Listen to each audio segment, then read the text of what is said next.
Bien, bonjour à tous, je suis super ravi de vous retrouver pour une nouvelle vidéo aujourd'hui consacrée à la distinction entre le droit objectif et le droit subjectif.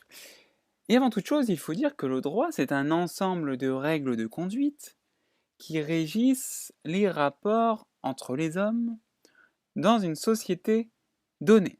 Toutes ces règles juridiques sont contenues dans ce que l'on appelle le droit objectif. On pourrait ainsi résumer le droit objectif en disant que c'est le droit.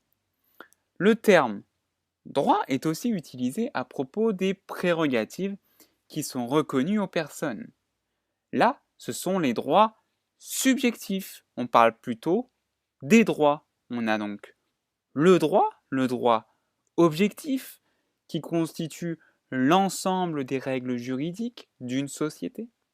Et on a d'un autre côté les droits subjectifs, c'est-à-dire les prérogatives des personnes. Et donc ces droits subjectifs, ce sont des prérogatives dont les individus peuvent se prévaloir dans les relations avec les autres. Ici, en fait, avec la notion de droit subjectif, on envisage le terme droit de façon plus concrète. C'est un droit subjectif qu'on envisage quand on dit j'ai le droit de faire telle chose ou telle chose. Et donc les droits subjectifs sont ceux qui sont consacrés par le droit objectif, par cet ensemble de règles juridiques d'une société. Ainsi la loi, qui est une norme de droit objectif, à l'article 9 du Code civil, permet à chacun d'être titulaire d'un droit subjectif. Le droit subjectif du respect de la vie privée.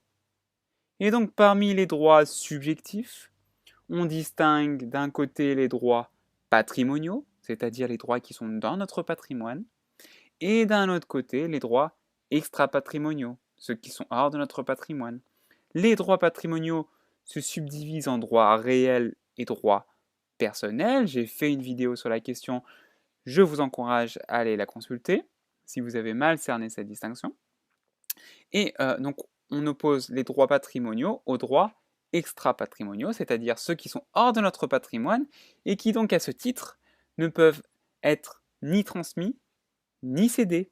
C'est par exemple le droit de vote ou les droits de la personnalité comme le droit à l'image. Voilà, je vous remercie de m'avoir écouté pour cette vidéo et puis j'espère vous revoir très vite pour de nouvelles vidéos et puis je vous dis à bientôt. Bye bye.